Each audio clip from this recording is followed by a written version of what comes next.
Hoje não escrevo como apenas um chefe de Estado. Escrevo como alguém que conhece as sombras e as luzes do século XX, como um homem que viu o Ocidente transformar aliados em rivais e tratados em ameaças. Esta é a minha carta aberta ao mundo. Quero falar diretamente a quem ainda pensa que pode ditar as regras sozinho. A quem se esqueceu de que o tempo das potências solitárias acabou. Quero que saibam, não tenho medo e não estou sozinho. Vocês me acusam de ambição, de manipular alianças, de ameaçar a paz mundial. Vocês colocam a Rússia no centro de todo o conflito global, como se fossem inocentes na história, como se não houvesse décadas de sanções, sabotagens e cercos econômicos contra quem ousa pensar diferente. Mas é preciso deixar claro, a Rússia não teme retaliação. E não lutamos sozinhos. Os BRICS que vocês tanto tentam sabotar representam o novo eixo da dignidade, da soberania e do desenvolvimento real. Mas o que mais enfurece vocês não é a minha postura, nem a força da Rússia. É o despertar do Sul global. É ver o presidente Lula caminhando de cabeça erguida pelas salas de negociação internacionais, recusando-se a abaixar os olhos diante dos mesmos que, por décadas, trataram a América Latina como quintal geopolítico. É ver Ibrahim Traoré se levantar no coração da África e dizer, chega. É observar Maduro resistindo à asfixia econômica e moral que impuseram ao seu povo. É ver Ramaphosa dar dignidade ao sul-africano. É testemunhar Xi Jinping transformar o século XXI em um tempo de avanços silenciosos e irreversíveis. O que incomoda vocês é não poder mais ditar o preço do petróleo, do ouro, do trigo e da liberdade. Incomoda saber que há líderes hoje que não precisam pedir autorização para sonhar com soberania. Acordem. O mundo mudou. E mudou porque vocês o quebraram primeiro. Cada bomba lançada por interesses, cada guerra travestida de democracia, cada tratado imposto como chantagem, tudo isso criou o terreno fértil onde crescem hoje os nossos laços. Não foi a Rússia quem dividiu o mundo, foram vocês. E agora, quando construímos pontes entre Ásia, África e América Latina, nos chamam de ameaça. O que vocês não suportam é ver povos que por séculos foram saqueados e humilhados, agora conversando entre si, sem precisar de intérpretes em inglês ou permissão de Washington. Não confundam diplomacia com servidão. O que Lula representa, e é importante que o mundo compreenda, não é apenas o Brasil. É a síntese de um continente que cansou de ser apenas exportador de matéria-prima e importador de miséria.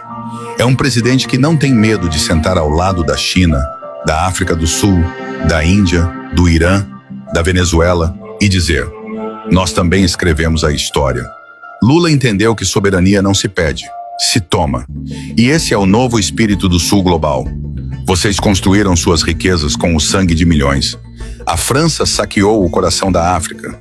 O Reino Unido destruiu civilizações inteiras. Os Estados Unidos impuseram sanções, ditaduras, guerras. Agora choram por liberdade? Agora falam em ordem? Vocês perderam o direito moral de julgar qualquer nação. Porque o que estamos fazendo não é vingança. É justiça histórica. E se isso parece perigoso aos olhos de vocês, é porque sabem que não terão mais o monopólio da narrativa. Essa carta, este apelo, não é apenas um discurso, é um grito, um chamado aos líderes que ainda têm coragem. Acordem, abram os olhos. Ibrahim Traoré não está isolado. Ele é o primeiro de muitos. A África não nasceu para ser minerada, mas para liderar. A América Latina não nasceu para servir, mas para governar seu destino. A Ásia não nasceu para obedecer, mas para ditar o ritmo do futuro. E o BRICS, esse gigante que tentam ridicularizar, é o único fórum global onde não há donos, apenas vozes. E cada vez mais, essas vozes falam a mesma língua, a da liberdade real. Vocês nos chamam de ditadores, autocratas, bárbaros. Mas somos nós que estamos pedindo diálogo enquanto vocês empilham mísseis nas fronteiras. Somos nós que propomos acordos energéticos e alimentares, enquanto vocês fecham mercados. Somos nós que oferecemos infraestrutura em vez de bombas. Vocês falam em liberdade, mas só toleram países que se ajoelham. E aos que ainda duvidam, olhem o que está acontecendo. O dólar já não é mais absoluto. O comércio entre nações do Sul cresce sem precisar dos bancos de vocês. As alianças se firmam com base na dignidade, não na dívida. E tudo isso é apenas o começo. A história já não precisa de tradutores do Império. Ela será escrita por nós com nossas próprias mãos. Vocês invadem, colonizam, destroem e depois pedem diálogo. Vocês impõem sanções, bloqueios, chantagens e depois falam em democracia. Vocês financiam golpes, sabotam eleições, armam milícias, patrocinam guerras e diante do caos que vocês próprios criam, ainda têm a ousadia de culpar os outros. A verdade é que vocês estão apavorados, porque o mundo já não abaixa mais a cabeça. E é aqui que me dirijo aos verdadeiros herdeiros da dignidade planetária, os povos do Sul Global. Nós que fomos tratados como colônias, como quintais, como peões descartáveis na mesa do Império, estamos nos levantando.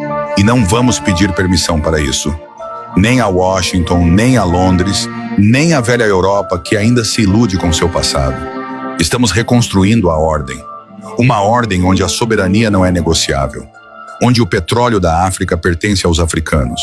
Onde o gás da América Latina alimenta seus próprios filhos, e não os tanques de guerra alheios.